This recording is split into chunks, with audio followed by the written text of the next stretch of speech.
أعوذ بالله من الشيطان الرجيم. بسم الله الرحمن الرحيم.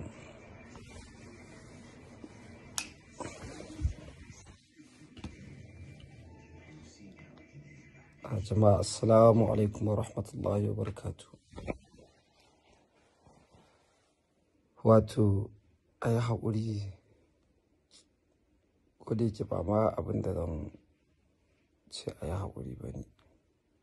Na tashi da abin da ni dai a rayuwata ban taɓa ganin abin da ya gigita ni akan wannan zamanin irinsa ba.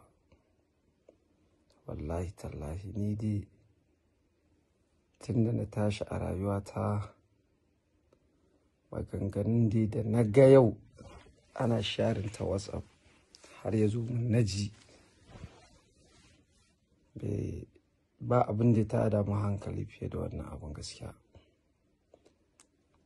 Kuma ni abin da nake so in ce anan, shi wannan wanda yake wannan maganganun Abdul Jabbar kenan. Wato Abdul Jabbaru abin da ni nake so in nuna ma anan, wannan maganganun da ka faɗa da kake nuna cewar a'a wasu ne sai ka faɗa wa Annabi ko menene whatever, yayi munin ma. ni wallahi tallahi na rantse da Allah an yi yan shi'a da ake ta magana ake ta magana, ban taɓa samun wani audio da na ji yadda aka yi dabdala akan manzo sallallahu alaihi wasallam irin wannan matsiyacin audio, karatun da bai da amfani. To wa kake karantawa wannan karatun? Wa kake karantawa?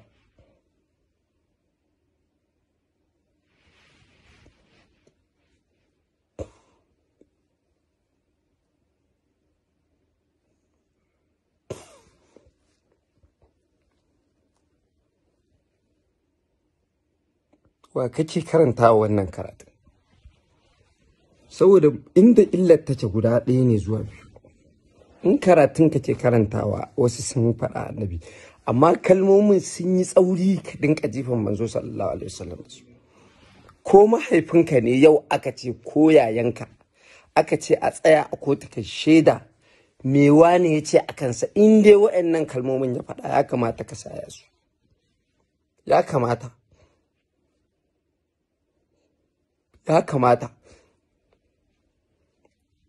Annabi ba wasa bane ba, mu da wani mutum da ya kai shi.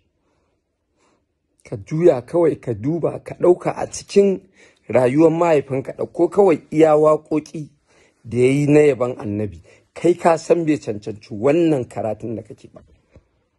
Shi yasa ba a san mutane ba su yi karatu ba su ce dole sai sun zama shugabanni na al'umma wajen koya musu addini. Wannan ya nuna kwata-kwata ba kai karatun ba. In kuma kayi ba karatun kai ba, zuwa kai kawai kai ta bincike da research.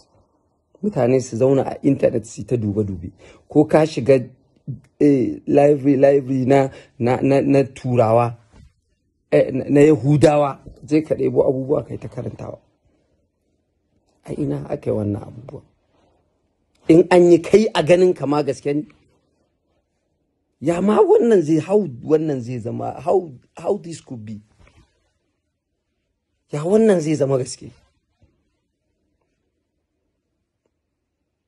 An zo ka karanta abin da ka ga. Allah ya auna ma arziki. Na rantsi da Allah ya auna ma arziki.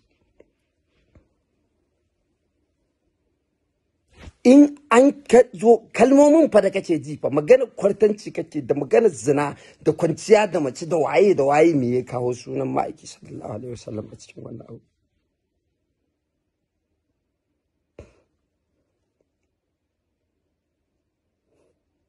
Na rantse da sarkin da ya halicce ni, tun da aka haifa na shekara ta fi 30 ban taba jin wani abu da ya gigita ni wajen aka yi Annabi batanci kamar wannan ba.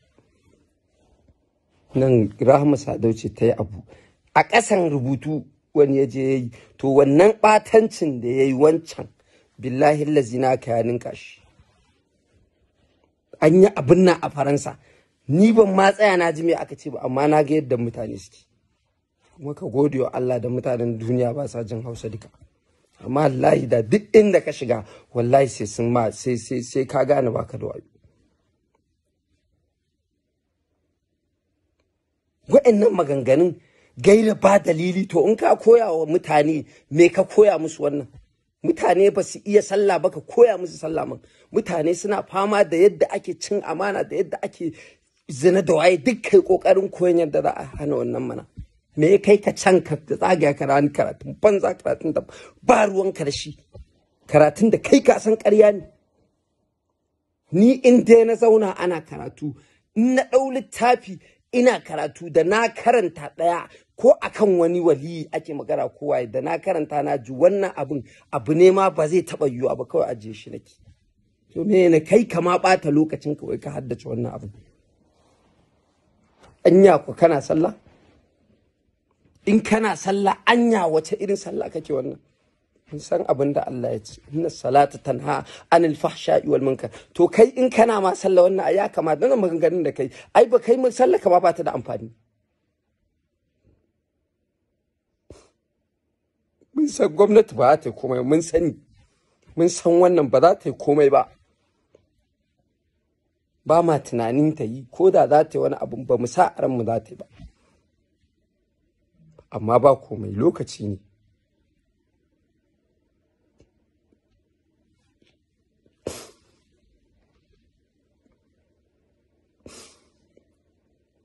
Abu ya kai kowanne ƙazami ya ɗauko abinsa kan Annabi, kuma kai da background ɗinka yake mai kyau,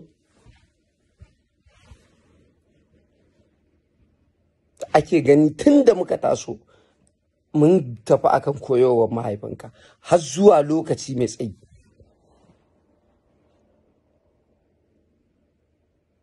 Amma baki ɗaya ka zo ka karkace, ka haɗa abubuwanka ka watsa su saboda san rai, san mutane su bi ka. To ba kai ka ce ba, amma kai maganganun sun yi ma laushi da ka gaya wa Annabi su. Shi yasa Imam al-Bukhari ne yake cewa al-ilmu qabla al-qawl wal amr. هكني العلم قبل القول والعمل، والدليل قوله تعالى فاعلم أنه لا إله إلا هو واستغفر لذنبك. ya kamata mutane su dinka farawa da ilimi kafin komai zaka yi. Wannan ya nuna duk karatun da kai ma baki ɗaya na banza da wofi ka je kai na iska. Kuma ba shi yasa ba wanda da zai kai tsaye in ana kwatancen malamin wannan malamin. Na yi karatu, na je na bar gida, na yi daɗe, na dawo na tafi karatun addini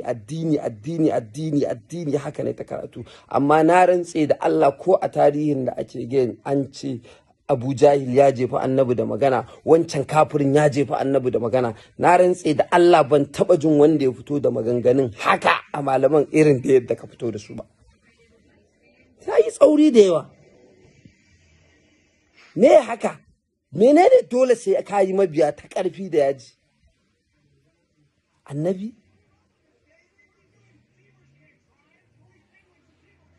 To na rantse da Allah ka saurari abin da zai biyo ma baya in dai akan Annabi.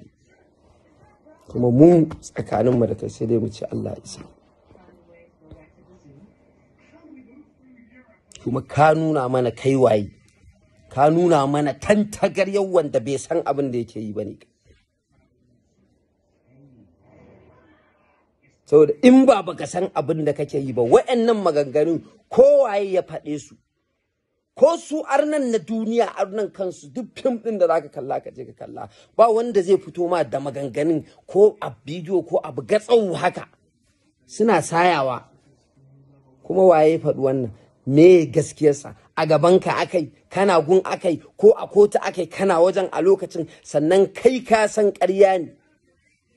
Shi ya kamata ka karanta. Nawa ne suke nan suna cin amana? Nawa ne a inda suke, inda kake karatun, nawa ne ba su iya sallah ba? ba mu da aiki kawai shikenan sai dai mu ɗauko karatun da ba shi ne ya kamata a yi ba, ga abin da zamani yake ciki, ga wahalhalun da ake ciki, amma ka ɗauko Annabi ka sa a gaba kai ta dabdala a kan saka. To ka jira ai abin da zai same ka, Allah yana nan ai. Ka jira, wallahi Allah ba zai bakka ba, wallahi ba zai bakka ba. Wannan ba abu bane mai kyau kwata-kwata, wallahi Allah ba zai bakka ba.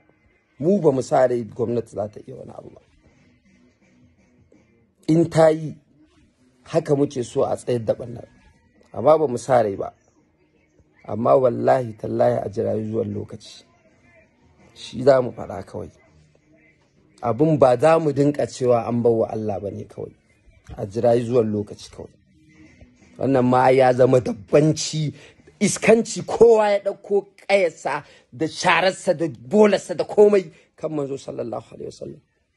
Muna da wani abin da muke takama da shi da ya wuce martaba Annabi. Duk tsarkake Annabi da Allah ya cikin Qur'ani, mutumin da aka saukar wa sallah, kai a faɗi wannan maganganun akan sa, haka zo kana zama kana faɗa wa mutane baro-baro. Wannan wulakancin ya kai wulakanci. So aka za mu ba ku ta gaya wa mutane ƙarya? Hakku tashi wasu yara haka ga yara ba hadisi ba aya ba komai, mutum ya ta karatu. Cikakken misali babu, in ya zauna ma yana misalin sai ga baki ɗaya ma raina kansa hankali. Babu wanda na rantse ma da Allah zai ɗau saba wa Allah ya tsira, wallahi bai isa ba. Yana musulmi ko yana kafiri ya ce zai taɓa Annabi ya tsira, wallahi bai isa ba. Allah ne kaɗai ya san me a ranka, ba mu sani ba. Mun roƙi Allah ya shirye ku, ya shirye irinka, amma dai ina tabbatar maka wallahi ka jira zuwan abin da zai biyo baya. Wallahi Allah ba zai bari ba. Haba ai rashin kunyar ka tai yawa, tunda nake a duniya wayannan maganganun ban taba jin an fito da su ba.